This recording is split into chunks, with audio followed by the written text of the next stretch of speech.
మాజీ ఎమ్మెల్యే వల్లభనేని వంశీకి ఏప్రిల్ 1వ తేదీ వరకు రిమాండ్ పొడిగిస్తూ గన్నవరం కోర్టు ఉత్తర్వులు జారీ చేసింది.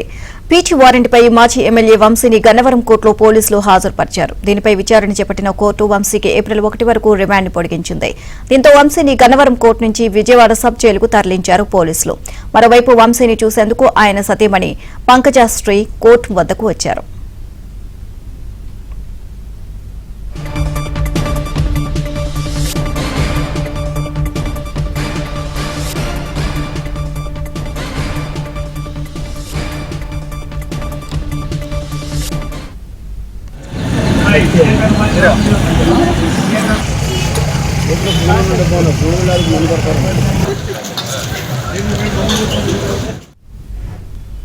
మాజీ ఎమ్మెల్యే వల్లభనేని వంశీకి ఏప్రిల్ 1వ తేదీ వరకు రిమాండ్ పొడిగిస్తూ గన్నవరం కోర్టు ఉత్తర్వులు జారీ చేసింది. పీచీ వారెంట్పై మాజీ ఎమ్మెల్యే వంశీని గన్నవరం కోర్టులో పోలీసులు హాజరుపరిచారు.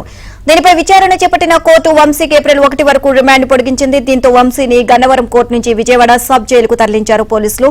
మరోవైపు వంశీని చూసేందుకు ఆయన సతీమణి పంకజశ్రీ కోర్టు వద్దకు వచ్చారు. ఓవరాల్ ఇదే అంశానికి సంబంధించి మరిన్ని అప్డేట్స్ మా కరెస్పాండెంట్ ప్రసాద్ నడి తెలుసుకుందాం. ప్రసాద్,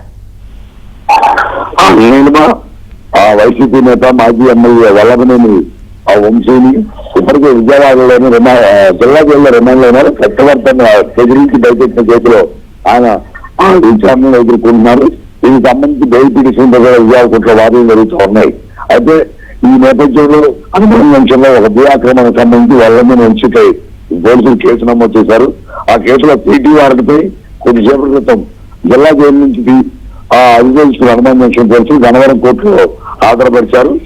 గట్టిగా ఈ ఏప్రిల్ 1 వరకు కూడా రిమాండ్ విధించారు. మళ్ళీ ఆయన జిల్లా జైలుకి అప్పగించేందుకు పోలీసులు బయలుదేరారు.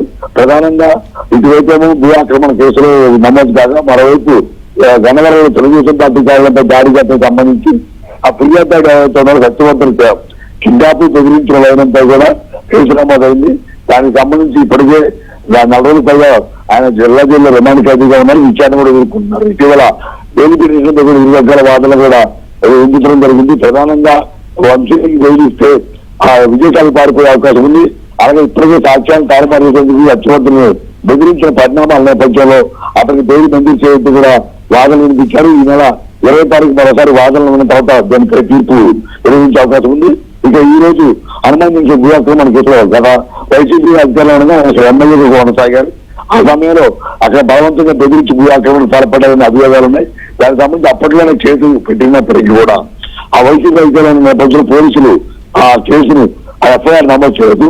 కుటుంబానికి వచ్చిన తర్వాత మరోసారి ఫిర్యాదు చేయడంతో అతనిపై కేసు నమోదు చేయడం, అదే కేసులో పీటీ వారెంట్పై ఈ రోజు గన్నవరం కోర్టులో హాజరుపరిచారు.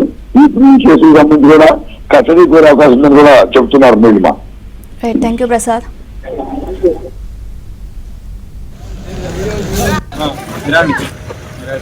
మీరు లోపల నలుగురు చెప్పారు.